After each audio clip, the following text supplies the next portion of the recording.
Nathaly Sanchez. Yay. Nathaly, you're the first realtor we've had on here. Really? We had Adam on here, but he doesn't count. He's a broker. I'm blessed. It's an honor. I didn't know. Yes. Now you're putting more pressure on me. Yeah. Well, Nathaly is a real estate agent at Berkshire-Hathaway HomeServices, Ally Real Estate. Okay. And she's been in, we can get into her story, but the reason I want to have her on is a couple of, sorry, I can't see if I don't put these on. A couple of weeks ago, we were at a conference in Nashville, and Nathaly was asked to speak on a panel.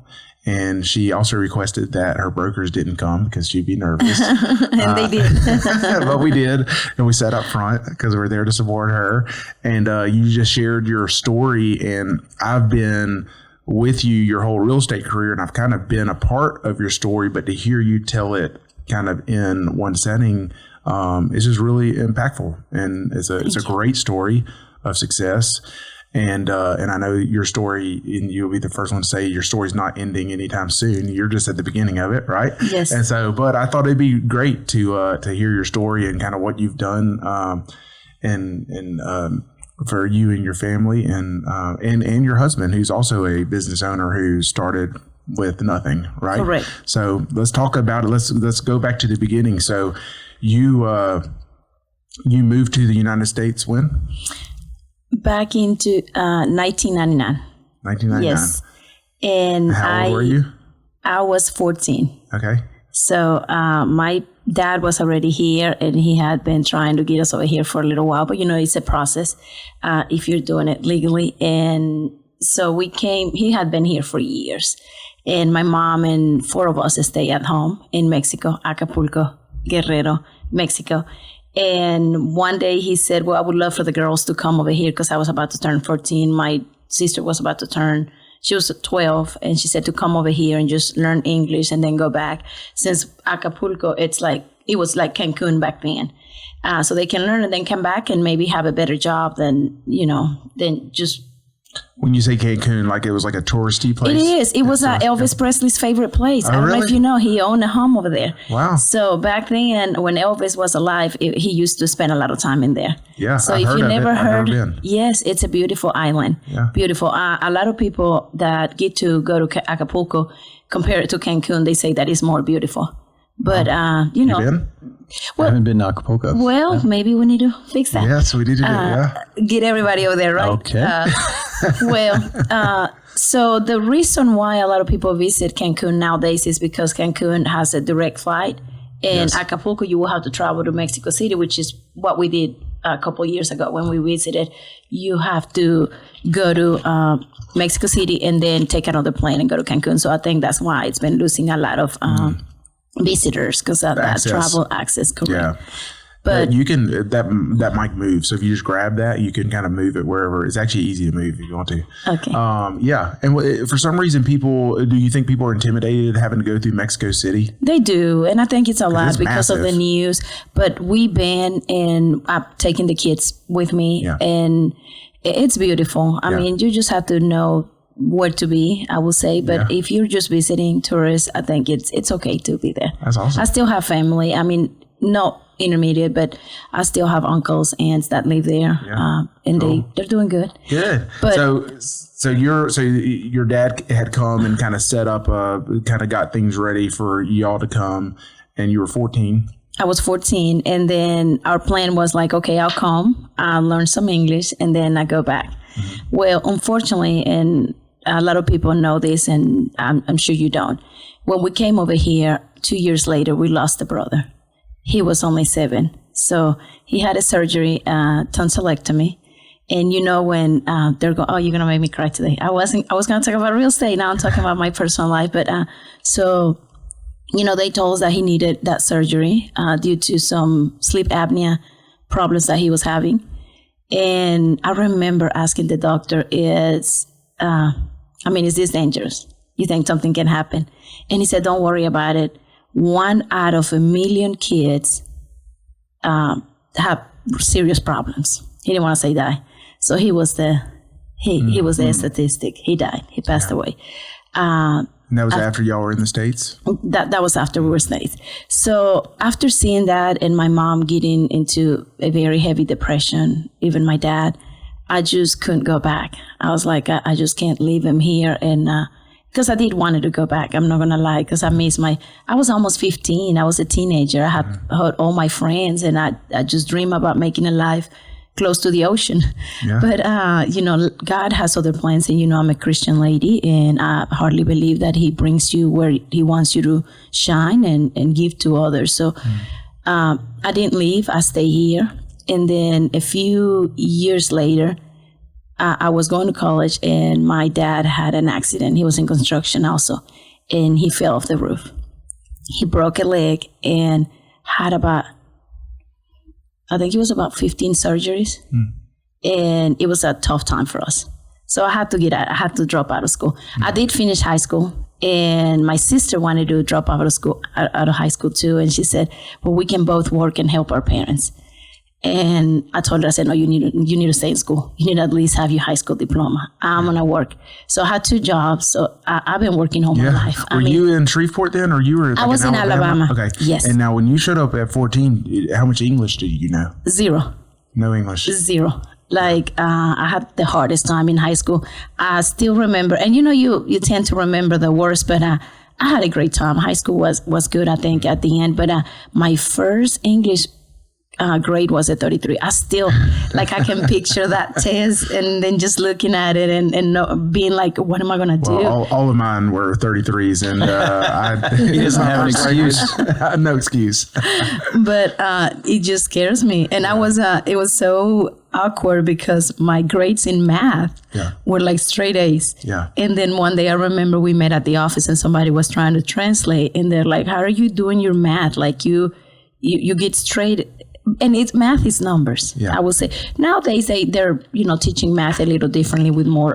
They're screwing it up. That's right. Sure. But yes, they are. They're really just trying to make it harder on the parents. They're like, hey, y'all learned it this way. Let's just do it so you have to learn it a different way with your kids. Right. Do you even make an attempt to help your? No. I know I have a high schooler, and he comes and I said, Carl, we have my husband's brother is a teacher in Mexico, and is a math teacher. So every time my high schooler comes and says, Mom, I need you to help me with this, I'm like, call your uncle. Call your uncle. So he's the one that helps him. But anyway, so we come over here and went to high school, and I was able to graduate. I stayed in high school for 2.5 years. And I learned what I could.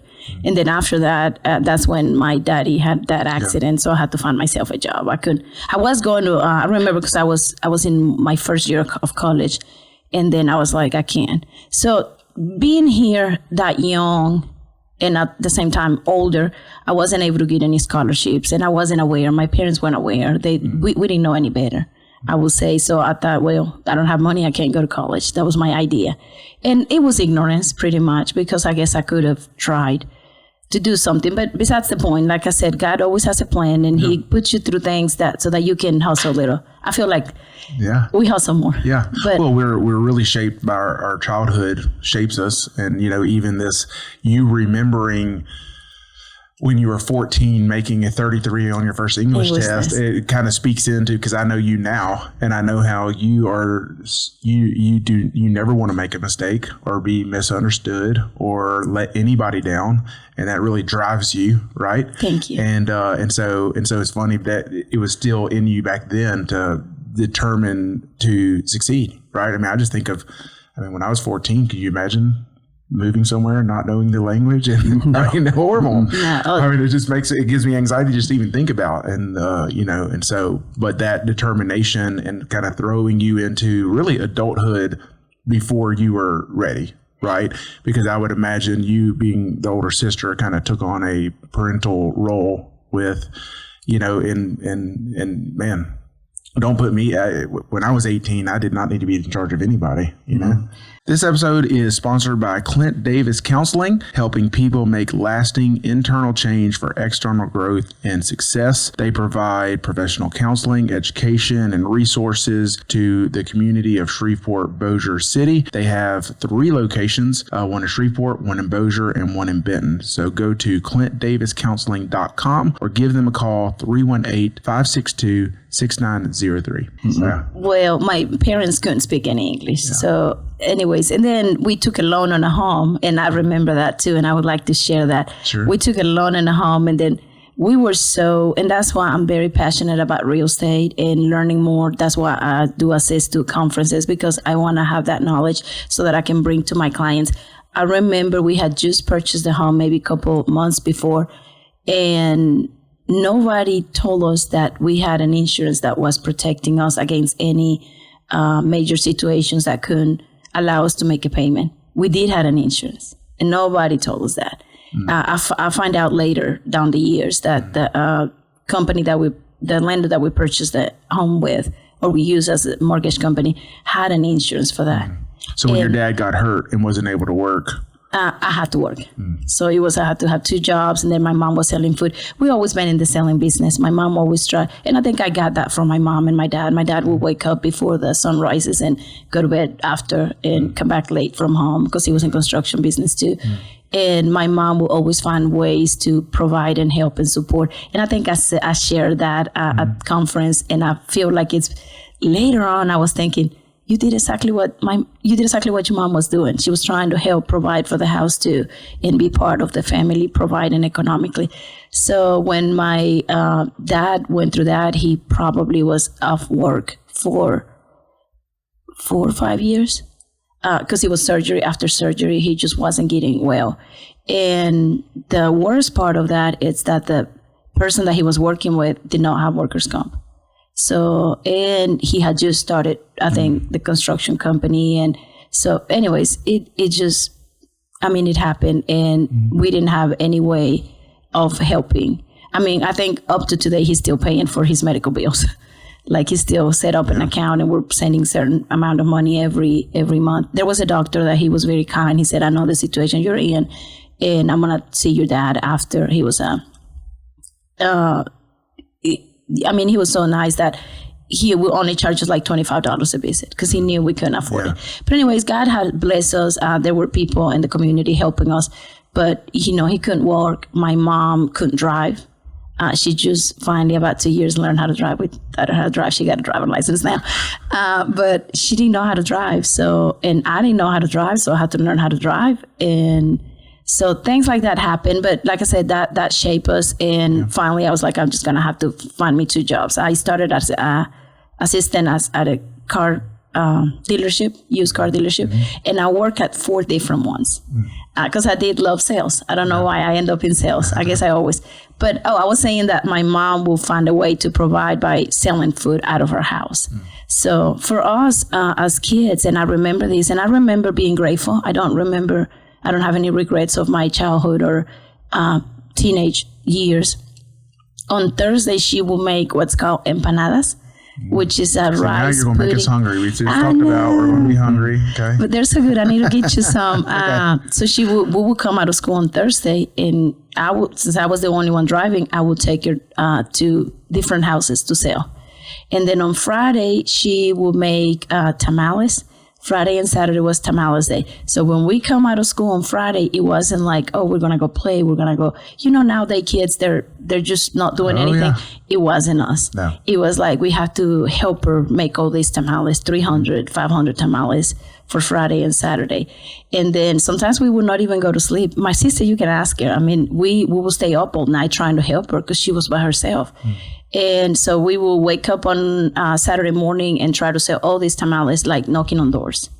And on Sunday, it was so funny because on Sunday she will make tacos at home, barbecue tacos. Now the quesadillas, I don't know if you ever heard of that. Yes, they're so good. Okay, those are the ones my mom will make. And so the only thing I ask is like, let me go to church. And I've always been so passionate about Christ, and I love God, and He has saved me. And I believe hardly, and that's why all my posts about social media, it has to include God, because God is first thing in my life and above everything. But so I was like, I'll help you, but I need you to let me go to church. And I remember this, and this is funny. She's like, with one condition. I said, okay. She said, you bring everybody from church to come eat tacos so that we can sell this. She was so smart. So that's what I would do. My goal was like, she's letting me go to church, but I need to bring all my friends over so they can buy from my mom. And we did. We did that for years, and that's how we were able to survive. Finally, I got married. I met my husband at church, actually, at a retreat, and I got married. We've been married for 20 years, happily married. Mm-hmm. You know, it's not a perfect marriage. We have ups and downs, but we married. He opened his construction business. He always had that desire to be an entrepreneur also. So I helped him. And we opened that business. And then finally one day somebody said, hey, you need to come to Louisiana. I got a job for you, and I think it will be a good starting point for you. We were going through that 2008, you know, kind of depression. Yeah. Mm-hmm. So it was kind of hard. Construction was a little slow in Alabama and other things that were going on. So we thought it was a good idea. So we came over here, and I'm not going to lie. The first month I cried almost every day. I was like, I don't like Louisiana. This is not where I want to be, because I've been over there for 15 years. I had friends, family, like I was so popular and involved at church retreats I had a youth group. I was a leader. Your community. Yeah. So I was like, why do I have to go here? But my husband's like, if you stay, I'm not coming back to get you. I'm like, okay, I got to go. I remember he said that. So we had a son in Alabama, in Huntsville. And then we had a daughter that was born. And 8 days after she was born, we moved to Louisiana. Mm. So the person that brought us over here, I'm grateful. Like I said, I'm grateful for everything that happened. But 2 months later, he said, I'm sorry, I don't have all that job that I promised you. So here we are again. And now we had 2 babies. We're renting a home. We have sold the mobile home that we had in Alabama so that we can come over here. So within 6 months, our $14,000 that we had with me were gone. And my husband's like, okay, I just have to do it. And I do admire him. I love him and admire him so much because he never gave up. So he started his own. And he's like, I just have to knock on doors. I remember I had to go pound my vehicle. I had a vehicle, and I took the title and took it to a friend from church that I have made by then. And I said, we just need $2,000 so that we can get workers' comp. Can you let me borrow? You can keep my car if I don't pay you within certain months. Back then, there was a company called Schumacher Homes. And if they're listening, I hope they pay for this podcast. Yeah. Anyway, so they told my husband, we're going to give you a job. That was the first company ever. And Gene Separich, if you can hear this podcast, thank you so much. Because he was the one that told my husband, I don't know when, but we're going to give you a job. Mm-hmm. It took them 4 months. We were paying workers' comp, because you have to be paying whether you're using it or not. So we were paying for workers' comp, we were paying for a license, we were doing all these things. And, my husband was still knocking doors and all that, but he wasn't working because nobody knew him back then. And finally, Schumacher Homes called, and they were like, okay, we're going to give you a job. And that's how our part of the story of the construction business started. Yeah. Wow. So. And how many years ago was that? He's been in business. Okay, that started here, so that was about 12 to 13 years. But the Three Brothers Construction, we started that in Alabama, so we just brought the name over. Okay. So cool. And let me tell you why, so that everybody gets clear. It's not that I have 3 kids, and it's not that my husband has 3 brothers. I do have 3 kids. I'm sorry. It's not that I have 3 boys. It's not that my husband has 3 brothers. It's not that I have 3 brothers. We just said 3 brothers because by then we had 3 kids. But we couldn't say 2 brothers and a girl, or 1 girl and 2 brothers. So it was like in Mexico, in the Spanish language, brothers is a general. So you said I have 3 brothers, and it can be sisters, brothers, whatever. Gotcha. So that's why we call 3 brothers, because of my 3 kids. Yeah. So you talked about, and we'll skip a little bit of this your time frame here, but when you decided to get into real estate, you talked about just this kind of an epiphany, or this realization you had, kind of just a desire that God put in you to provide for your family through real estate. And talk a little bit about that, because you said that, in your neighborhood, something had come for sale. Yes. So anyways, we were renting when we first came in for probably about 5 years. And when we moved out of that rental place, I figured the guy didn't give us anything back. And we left the house impeccable because my husband was in construction. So every time something happened, he will fix it. So I was like, they're not giving us anything back. And that's one of the things that I tell people. It's like when you're renting, there's sometimes when you have to rent. That's the better option for people. And I'm not all about just trying to sell. This is about knowing the necessities of the people and addressing them. So, but anyways, I thought about that. So we finally were able to save, and I told you, I said that at the conference, about $14,000, and we bought a mobile home. So we moved to Pecan Valley, if you ever heard that. That, by the way, we flooded. I don't know if you remember that flooding time we did. So everything had happened to us. Yeah. Yes. This episode is sponsored by Ivy's Building Materials with 3 locations in Halton, Blanchard, and Mansfield. We are your locally owned home center. We have hardware, building materials, anything you need to build a house, to fix a toilet, to paint a room. Come see us at Ivy's Building Materials and see the service that we are known for. ivylumber.com. And so we moved in there, and I was so excited. I feel that when you're grateful, when you're thankful for everything that you have, even whether you consider it small, whether people consider it small, whether you consider it big, I think more things come your way. You just have to have that attitude of being thankful and grateful. So I love my small mobile home, and we were living there, and I remember waking up every day and thinking, how could I help my husband? I know he works so hard. We have 3 kids. I wanted a better education, and please, with saying this, I don't want it to be misinterpreted. I am Catholic, and I always been Catholic. So I used to take my kids to another school in Uri Drive, and I would go by that Catholic school every day because I had to go through there. And I used to think, how can I get my kids in there? It was a $6,000, I don't remember, a year, and it was an amount that I could not even imagine paying. So another thing, I was kind of ignorant. Now I learned that there are scholarships, but back then I didn't know. And I'm glad that I didn't know, because that gave me that desire to do better and desire to, be able to have a motivation to work harder. So anyways, that was one of my desires. And I remember saying one day, I just stood by the sign and I said, one day my kids are going to come here. I know they're going to come. I don't know how, but they're going to come over here. And it's a long story behind that. It's a story behind that. But I'm just going to say, I woke up one day and I was walking on the neighborhood of Pecan Valley, and I saw a sign and it said for sale. And it was a light bulb in my head. I was like, for sale, maybe I can buy it and rent it. I didn't think I don't have the money. I didn't think things are going to happen once I have it. Tenants, are they going to be good? Or are they going to be bad? You don't think of any of that. Sure. And that's the best thing of it. Every time I start a business, I'm like, I'm not even going to think about it. I'm just going to do it, and I'm going to learn walking through it. So I purchased that home. My husband's like, you're using all of our savings. I'm like, yeah, but we're going to have some money coming in. After probably a year, we own 4 mobile homes. Every little money that he brought, and I'm a good saver. I think I'm a good, I budget my money very well, and I do spend a lot on the kids. I'm not going to lie, and I don't budget that anymore because I got one in soccer, football, tennis, and then, my daughter is very active at school. She's a student of the year. She was student of the year for the diocese too, for the school. And then she was the school National Honor Society president, all those things. So with them, I don't have a budget because I have to do what I have to do to, help them succeed. Sure. But so I was like, if I can do this with mobile homes, I know I can do it with homes. Because, mobile homes being on a parking lot, and if you're there watching and you're thinking, what could I do? Just start somewhere.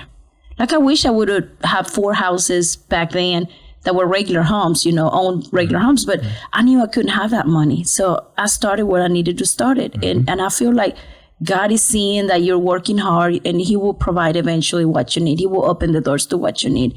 So I told my husband, I said, okay, we got 4 mobile homes. We're getting this much income. Why don't we try to buy a house? So, and we bought one to flip. And it took us a year to get it fixed. I had to get credit cards because we didn't have all this money. We bought it for was it $12,000? And I remember when I spent that money, he's like, you're using all of our money. What are we doing? What if this doesn't work? I said, it will work. I know it will work because you do construction, and I want to make sure it works. Yeah. But so we got our first home. Up to today, we got about 27, and they're all paid for. I'm getting a loan on a couple properties right now because I'm buying another commercial. I do have a commercial building, and I'm buying another commercial. But that's how everything started, just with those mobile homes and that parking lot and the desire to do much better and put my kids into a Catholic school. Yeah. And so they go to that school now. Awesome. My daughter's about to graduate St. Joseph, and I got Landon in Loyola, and he's going to graduate next year. Yeah. And Leon's still at St. Joseph. He's in 7th grade, going on 8th grade. Yes. Yeah. So you eventually decided to make real estate your career, right? And so you were investing and doing that. And I remember the first time I had met you, we sat down and talked, and you had a lot of big ideas. Yes. Right? And big I have goals. a lot of ideas. I need to remember. I remember Leighton used to tell me, okay, we have to concrete, like what is working and what is not, because I'm everywhere. I'm excited about things. I don't know if you noticed that somebody said that at one of the rethink meetings is like, Nathaly's always excited about things. And I am. You are always excited. And even when bad things happen, and real estate can be very difficult. Yes. You bring, we call it a level 3 energy in some of the leadership frameworks I'm in, a level 3 energy where I'm coming to this problem with an attitude of what can I do to solve it? Right. Not anger, not ignoring, not playing victim, but you are coming to it like, what can I do to make this happen? And you don't even have this idea that it's not going to be solved. Like, I know I can solve this, and we're going to solve it and get through it. And you've done and that really comes through with your clients, On my wallet, I have a phrase that every time I feel, like you're saying, describing stress a little bit, or maybe just kind of lost for a minute, I always pull it up, and it says, the only thing that you cannot fix is death. And if you're dealing with something, it's about your kids, because that's what hurts you the most. Are your kids okay? So everything else, it's fixable. Yeah. Everything else. It may not have the outcome that you or somebody else is wishing for, but it's fixable. And I think about that. I cannot fix death. Like if I was to die today, that's it. You know what I'm saying? But everything else, we can fix it. So after all those four mobile homes, I remember I met this lady used to work, and I can't think of her last name, but Judy, I can't think of her last name right now. But she used to work for Bob Brown Builders, and I don't know how I came across with her, but she used to notarize my documents when I owned, because mobile homes don't have a deed. They just have a title. So I used to come to her, and I told her that. I said, I wanted to become a real estate agent one day. She said, give your kids maybe a couple more years, and then you start. Because people want to look at houses after 5 and on the weekends. And right now, your kids are little. And if you take your kid to someone, anyways, they may not be able to tell you whether somebody hurt me. Did they feed me? They did not. Was it a good advice or not? I took it. And so I waited a couple years, and then a couple years later, I was still kind of wanting to, continue to invest. And I remember one of the things that really motivated me to become a real estate agent was that the agents that I was reaching out, they used to ghost me because I didn't have a bigger budget. Like my budget was like $50 homes or $30,000, I think $100,000 at one point, because I was a good saver of everything that my husband was working, I was saving it, putting it aside. So I remember it was like at least 4 agents. There was one that now I became really good friends with, and we do a lot of transactions, but I called him on a mobile home, I remember, and he said, I called him on a Monday, and he said, I'll meet you on Saturday. And I said, if somebody calls me, I got a call this morning. Somebody wants to look at a house tonight. And I said, yes, I'll make it happen. Because, this is what we had to do to make. I mean, if my kid were to have an event or something, I'll probably reschedule it. I'm not going to give him a week to show a house when I know these people really want to look at the property. But anyway, so I show up on Saturday. He doesn't show up. And I told my husband, I said, we can't be doing this. People keep ghosting us. Like I keep calling them that I want to look at houses. And I understand working with investors that don't have a bigger budget than what I had. It's kind of difficult because your commission is so small. So some agents, especially top agents that have their sign on the yard, that means they're top agents, and they've been working hard to get all these listings, so they don't want to work with somebody that their commission is only going to be $1,500. But I'm not like that, and he knows I work with everyone. Well, and there's a principle here in that if that person would have served you well, you probably wouldn't have gotten a real estate license. Never. And they would have sold you 27 properties. Right? More, because we also flip houses. So that's what I'm saying. And that's just in sale. I mean, you just never know, right? I mean, that goes back to the principle you're talking about, is be faithful to the little things you get, and you're going to be, and that's a biblical principle, right? And if they would have taken that, no matter what your budget was, and served you, it would have turned into tenfold of the fruit that they didn't think they were getting. So, right. Yeah, it's a good principle for all of us. I told my husband, I said, I'm just going to get my license and just have the kids to all the doors that we need to get into. Yeah. And that's what I did. I got my license, but I never thought I was going to be, I always thought I'm just going to be an investor. I'm just going to go and, help my husband and us get more properties, So I advertise on Facebook, and Facebook is one of my biggest source of leads. I put, I opened that page. Berkshire-Hathaway helps me because I didn't know anything. I didn't know much about technology. I had my Facebook page, but it was about posting about kids and my family. So anyways, I come to Berkshire-Hathaway, and I want you to know, I did interview with at least 8 brokers. And can I share why I chose Berkshire-Hathaway? Absolutely. Is it okay? This episode is sponsored by Priority Roofing, locally owned, family-ran business specializing in residential and commercial roofing, repairs, replacements. No job is too small. They've helped thousands of homeowners in the Shreveport-Bossier area over the past several years. Call the office, 318-202-2123, or visit their website, PriorityRoofingLLC.com. So I interviewed, and I was pretty sure that I was going to go to another broker because of the way they interview me, the things that they offer me, And then Wanda, our CEO, called me and said, "You're invited to our sales meeting." And it was an annual award ceremony. Okay. He said, "We would love to have you if you can, no compromise. We just want to offer you to come and just be part of, and see what we do." So I remember coming in and, I'm there sitting and just seeing everybody. Everybody seemed so happy and excited. And like some people that I didn't even know were coming to greet me and hug me. And, "Hey, are you going to be a new agent? What's going on?" Anyways, and all of a sudden I see this man going up to the stage or to the middle. And he's like, "I would like to pray for all of you.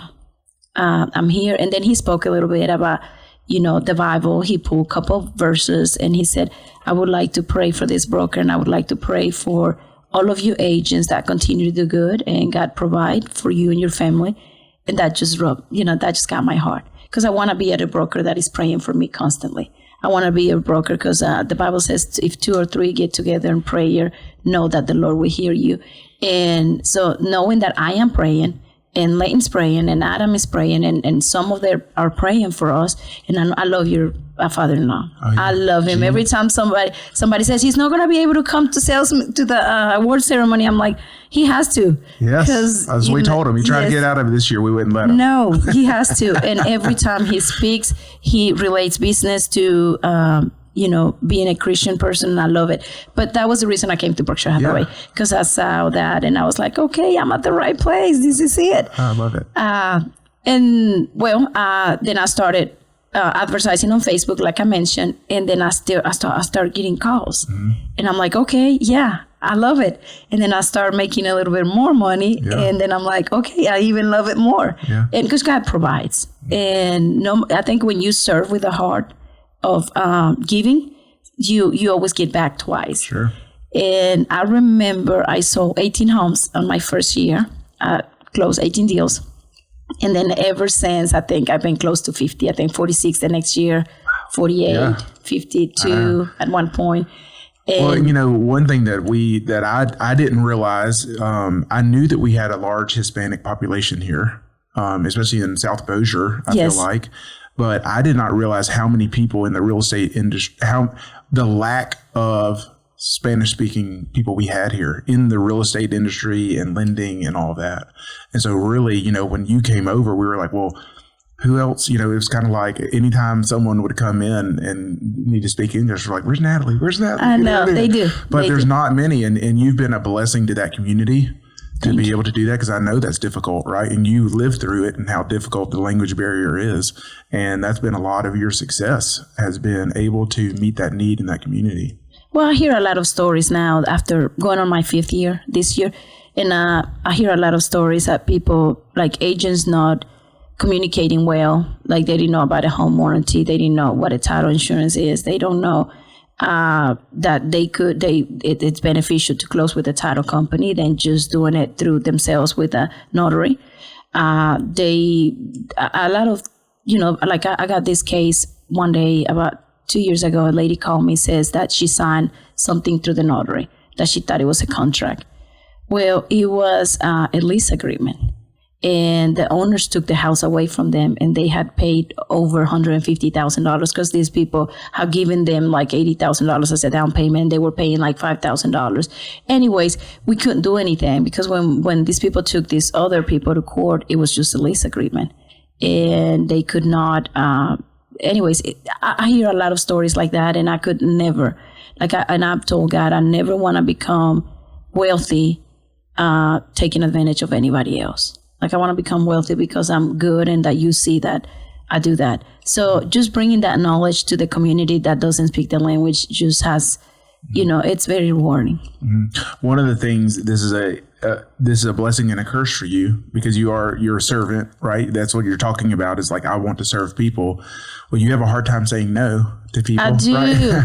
I do. And I remember, that was one of the rules. Maybe 2 or 3 years in, you kind of came to me and you were really on the brink of burnout, right? Because what I've noticed in sales, and really it could apply to any business, but it happens a lot in real estate, is that we once we become successful, we feel guilty because the business is so demanding that we're neglecting our families, really, right? And that we just and we think that because we're sales or we're independent contractors that we're just available 24/7. Right. And so that's one of the things we worked on is I'm like, well, are you working? When are you working? You're like, well, I work until I fall asleep, you know? And so we're like, okay, well, you need to set up parameters. Don't work past a certain time and do this. And I've seen the fruit from that. Your attitude change towards the business and that it's more enjoyable, right? Because it does become a burden.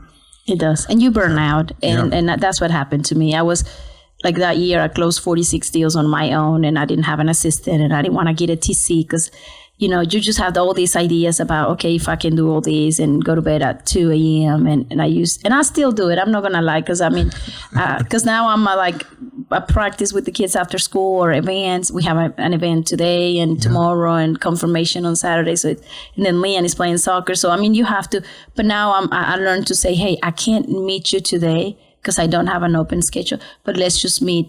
Is tomorrow okay? It's Saturday okay? Or can I get somebody else to open the doors, but or meet with you, but then you come back and I think people understand when you open your heart. Yes. I've decided that I don't want to lie, and I'm working so hard because I'm trying to teach my kids that saying the truth, even if it's not what people want to hear, it's always beneficial for everyone. So when I forget something, I just tell them I was supposed to meet a lady at 10 a.m. on Monday. And I want to bring this up because I want everyone to understand I'm not perfect. Yeah. We're not perfect. We're humans, but we try to aim to be one day with God, not to be like God. Sure. So she calls me. She's like, I'm here. I know I wrote it down, but I didn't put it on my phone. And that was one of the things that you tell me is like, put it on the calendar. If you don't have it on the calendar, it's not happening. Yes. And so she calls me. She's like, hey, I'm here at the house. And I said, you know what? I forgot. I could have told her so many things, like something happened, but I don't want to lie. Yeah. And she's like, don't worry about it. I forgot. I told you I was going to call you if I was coming or not. And I just remember I didn't call you. So I was like, if I would have lied, she would have probably never been honest to me. So I feel like when you're honest with other people, you attract that. Yeah. Whatever you are, you attract that. Mm-hmm. So, but anyway, so it happens. You just have to, be honest about yourself, and priorities is number one to me. Yeah. My kids are my priority, and then my job, because thanks to my job, I can provide for my kids and my family. Yeah. Nathaly, you talk about being honest, and listen, I'm loving this story. It is so good and inspiring. But honestly, what do you think about Leighton's glasses? Listen, have you seen this? I'm sure you heard this quote. I tell my kids all the time, if you don't have anything nice to say, You don't say anything at all. And my girl is like, okay, I get that. Yeah, But so no, funny. I love them. Yeah. Well, look, you've been great. I do love this story too. And, there's just so much we can learn about your story. And that's why I wanted to have you on. Thank you. And, and your story's not ending. And you just have a lot of influence. I think that, one of the things that I can bring is just the attitude and energy you bring to a room or a situation is infectious, right? And the reason why you have so much influence over so many people is because of the way you approach things, right? And you kind of buy in. So it's the same way that, we talk about finances and buying into an asset. Well, when we bring the right energy and the kindness and the servant heart, we're buying into influence, right? That influence is our currency. And you just have a wide range of influence. And I know your husband does too. And I've only met him a few times, but he's just a great guy that I've met. It's funny because you walked in and you said, you saw his shirt say Ivy's and you said, I've seen those influences. Yes. So full circle. There you go. Well, thank you, by the way. Thank you. Yes, absolutely. Thank you for your service. And I know he buys a lot there. He probably, if I call him, he probably knows somebody that, he works with every time. But no, I'm a hard believer that if you do good things are going to come out. You can't pull bad things out of good things. Yeah. So, we're not perfect, but we just try to aim. I love sharing with others. When I started real estate, I knew I was not completely naive. Leighton took me under his wing with Adam. And I said this at the conference. I think as a real estate agent, majority of what I am, it's thanks to them. Thanks to the broker. Thanks to everybody that was able to stop and help me. I was very driven by the career, and I just wanted to learn. And I never miss conference because I feel like it's a great way to hear what others are doing somewhere else that I can apply to my community. But it's always about helping. It's always about giving, and it's always about being grateful for what you have. Yeah. There's so many things that we can complain about. Yeah. But if I'm doing something every day, every morning, and I hope that, if you are watching and want to start your morning more, being more grateful about things that you have. I'm waking up every morning and I got my phone and then I write 10 things that I'm grateful for in the morning. Of course, my health, myself, being able to see, being able to talk, being able to walk, drive. You know how many people can do those things? Yeah. And my kids, having kids, how many families don't have any kids? They would desire that. And I know kids can get on our nerves sometimes and just, be overwhelmed with so many things that they have going on. But at the end of the day, I think about it. If I didn't have him, I would not be the person that I am today. Yeah. My happiness, my husband, his support, the clients that I get, the broker that I am. You have to be grateful. You can't complain. People complain about so many things. And I always tell my kids, happy people want to see others happy. And that's the way that you're going to show the world, oh my goodness, what's going on with her? Why is she so happy about things, even though we're going through certain situations that we couldn't be happy. But I tell my kids, the only way you're going to show that if you're a good Christian, good citizen to this country, and I want them to be a good person and a happy person, is by showing your attitude to others. There's so many things that you can whine about it, but let's just be happy. Choose to be happy. Yeah. And of course, unhappy people, the rest. Yeah. They bring that unhappiness around. Yeah, and we talk about that. There's only a few things we can actually control, and that's one of them is our attitude. Oh, right? That's your class. There's so much stuff is out of our control that we worry about and obsess over, and we stress about, but. What can we control? Our attitude. Yeah. This episode is sponsored by Plumber for Hire, locally owned plumbing company specializing in residential and commercial plumbing. They've recently expanded into new construction plumbing, and also, they're very proud of starting their HVAC division. So when the temperature gets hot, if you need any servicing or work done on your heating and cooling system, make sure to call Plumber for Hire. There's no job too big or too small for them. You'll see their vans driving around town. Give them a wave. They really pride themselves in getting to every job within a day of the call coming in. So get in touch with them, 318-709-9090, or visit their website, plumberforhiresbc.com, or you can find them on social media. ask my kids next time you see them, what does your mom say about control? Because I always said, Leighton taught me, worry about the things that you can control. And then the other ones, you're not going to be able, even if you want to change it. And remember, we did that analogy of the rocks. And that gets me all the time. Like every time I'm in a situation, like, should I do this? Should I do that? And I'm like, what kind of rock you're having? Yeah. Let's go to that. Yes. I like it. It's good stuff. Well, we have 3 questions we like to ask all of our guests, and kind of a rapid fire. Sure. And for some reason, I'm getting a FaceTime phone call from my 7-year-old, and I'm like, he should be at school. So I'm not sure what's going on there. I hope everything is okay. I hope so too. All right, you ready for the questions? Yes. Yes. Okay, what is the best local meal you've had lately? Local meal. Yes. So everybody knows that I love, I would say crawfish. I love crawfish. I can eat it every day, all day. Yes, crawfish, definitely. And it's in season right now. Yes. So if you're not from Louisiana, come and try our crawfish. Yeah. It's the best. Hey, so I do have to say, in a few weeks, Jimmy Burgess is coming to town. I know, we had to take him. And I invited him to come be on the podcast. And I keep telling Josh, hey, this is going to be a good podcast, having Jimmy on here. You're going to love him. Yeah. Right. Jimmy's, I was talking to one the other day about something that came up, and she said, well, you know, we won't let you go anywhere. It was about broker invitation, and she said, plus we have Jimmy over here. I said, oh no, I couldn't live without my Jimmy, so I'm not going anywhere. She just laughed. But I love Jimmy. Great guy. Yes. Okay. Excited. If you had a magic wand and you can change anything about Shreveport Bossier, what would it be? More places for family. Definitely. I would say more environment that are accessible to families. And definitely a free, I would say, clinic or agency that helps kids with depression and stress. And I see this in one of the things that I went through when I was little. It's that I couldn't speak to my parents about everything. Yeah. And sometimes as kids and teenage, we look for places and people that we can trust. Of course, people that is trained and really with a heart given. So I think that's on my to-do list one day. That's awesome.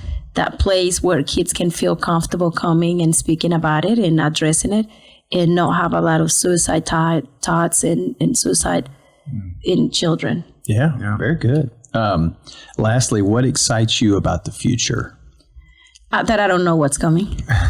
That's really, I don't know what's coming, but I know God is with me. And whatever it is, I know it's going to be prosperous and it's going to be good. And I go back to what started. I didn't know that coming to United States was going to include losing my brother. But then nothing, it hasn't been as bad. I mean, I love and I will never get over, and we'll miss him to death. And I know one day I'll see him. But that had to happen for me and my family to be here continuously, because we were planning to leave after I learned some English and finish high school and go back. We never did because we didn't want to split again. So my favorite, you didn't ask me, but I wish you could have asked me. My favorite Bible verse is Romans 8:28. Everything happens for a reason to those who love God. So, yes. Yeah, that's awesome. Bonus question. Okay. Yes. Yes, I like yes, it. I like scripture verse. I Very like good. it. Nathaly, thank you so much for taking time out. I know you're busy, and it's great. I think it's great, and people are going to love hearing your story. And and if you have real estate needs, Nathaly's available, right? Yes. Well, I have a phrase. I said, my name is Nathaly Sanchez, and I speak 3 languages: English, Spanish, and real estate. No.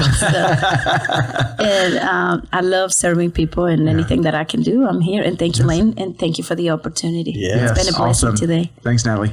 Thank you. Everybody have a blessed day. Yes.